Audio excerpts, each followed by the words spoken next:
A quick lesson on energy harvesting. So the forms that I've experienced are one, through your wounds. So have you ever noticed like if you are around people and or around a specific person and this person always does something that triggers you, that upsets you? Like you'll know that like you'll identify with this because you'll be the person that this person will always do the same thing to trigger you, and they know that this triggers you, that this upsets you, or that this makes you feel sad or depressed, is usually an unwanted feeling that they trigger, right?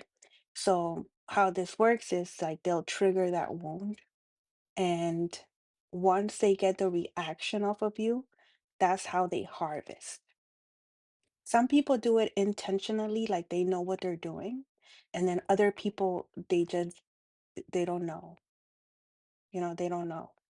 But I'm referring to the people that know, like these secret societies and the karmic friends and family. Most of the time, especially the ones that repeatedly do it, even when you've brought it up to their attention, they know what they're doing. It's a ritual. They know how they know what they're doing. So that's a form of harvesting your energy. The other one is through your suffering. So like it coincides with what I just said. They like to see you suffer. And so through your suffering, they harvest your energy. And so what they'll do is that they'll create situations which will make you suffer. And you'll be the person like to go to this person like, oh, um, they did this to me, but meanwhile they were the one that created the situation. And they usually do this spiritually. Like they'll send spiritual attacks to create chaos in your life, to create um suffering in your life. And because you're not aware that this person is the one doing it, you're usually going to go to this person and tell them about it, and they'll see you suffering. And so then they gain joy out of the if you continue barking, girl, I'm sorry about my dog. Then the other way that I know about is like through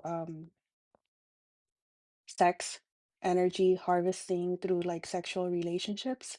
And so that was my case because, as I shared before, I was abused a lot, like when I was less as a child, right? Through sexual abuse.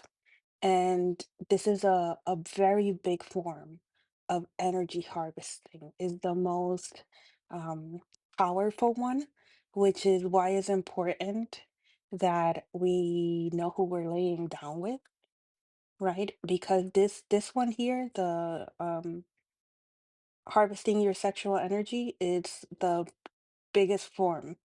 And usually with this one, right, if you have a partner, this person has to go back and like sleep with someone else who's part of this cult or karmic family or whatever, so that they could harvest your energy, which is sickening.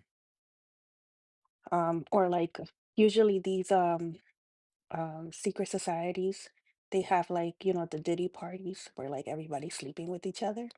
So that's how they consume your energy, which is very sickening. So like a short lesson on energy harvesting and just being mindful of who we're laying down with and things like that, because it's real. These people lack energy.